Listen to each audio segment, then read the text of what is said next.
50 years, पूरे 50 साल बाद नासा आखिरकार इंसानों को वापस चांद पर भेज रहा है। तो तैयार हो जाइए स्पेस हिस्ट्री के one of the biggest mission के लिए। नासा ने इस मिशन को नाम दिया है आर्टेमिस 2। 1 अप्रैल 2026 की शाम फ्लोरिडा के केनेडी स्पेस सेंटर से ओरियन स्पेसक्राफ्ट ने आखिरकार उड़ान भर ली है। ओरायन होता है भाई, ओरायन।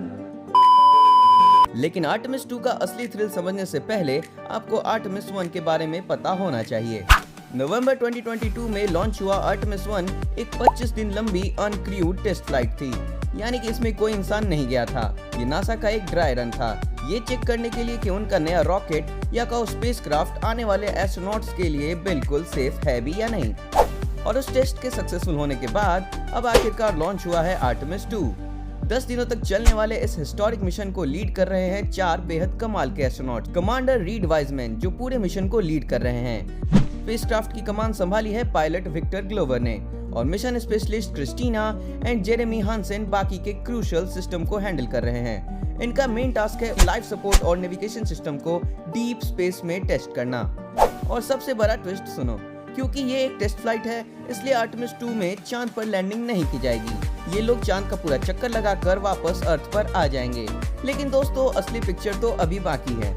नासा का अल्टीमेट प्लान सिर्फ चांद का चक्कर लगाना या वहां जाकर झंडे गाड़ना नहीं, बल्कि इस बार नासा का प्लान है चांद पर एक permanent long term sustainable presence बनाने का। लेकिन चांद पर इंसान अपना घर कैसे बसाएंगे? इसका जवाब नासा के 2 मेगा प्रोजेक्ट्स में छिपा है। पहला है ल्यूनर गेटवे और दूसरा है आर्टेमिस बेस कैंप। तो बात करते हैं ल्यूनर गेटवे की। सोचो, एक छोटा सा स्पेस स्टेशन जो अर्थ की नहीं बल्कि चांद की ऑर्बिट में घूमेगा।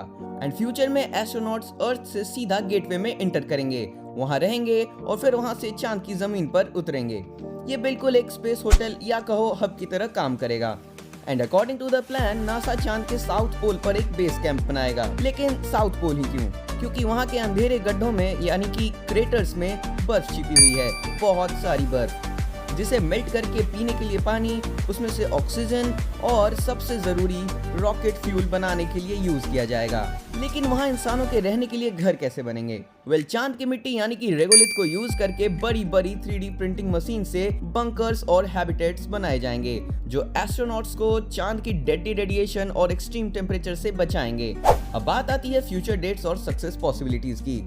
अगर ये 10 दिन की Artemis 2 test drive completely successful रहती है तो नासा जल्द ही आर्टेमिस 3 लॉन्च करेगा, जिसमें इंसान आखिरकार 50 साल बाद चांद की जमीन पर कदम रखेंगे। उसके बाद आर्टेमिस 4, 5 और आगे के मिशंस चांद पर कॉलोनी बसाने का एक्चुअल काम शुरू करेंगे। लेकिन दोस्तों, डीप स्पेस में मिशन कभी इजी नहीं होते। रेडिएशन, स्पेसशिप फेलियर और एक्सट्रीम कंडीशन का खतरा हमेशा बना रहता है। लेकिन फिर भी नासा ये रिस्क ले रहा है, क्योंकि चांद पर कॉलोनी बनाना सिर्फ पहला स्टेप है। और अगर हम चांद पर लंबे समय तक सर्वाइव करना सीख गए तो हमारा अगला स्टेप सीधा मंगल ग्रह यानी कि मार्स होगा। चांद तो सिर्फ एक ट्रेनिंग ग्राउंड है, असली मंजिल तो मार्स है। तो दोस्तों, आपको क्या लगता है, नासा अपने इस ग्रैंड साइंस फिक्शन विजन में सक्सेसफुल हो पाएगा? क्या हमारी जनरेशन चांद पर इंसानों को एक नॉर्मल लाइफ जीता हुआ देख पाएगी? अपने थॉट्स और थ्योरीज मुझे कमेंट्स में जरूर बताना। और स्पेस और टेक की ऐसे ही माइंड ब्लोइंग वीडियोस के लिए चैनल को फटाफट सब्सक्राइब कर लो। मिलते हैं अगले वीडियो में।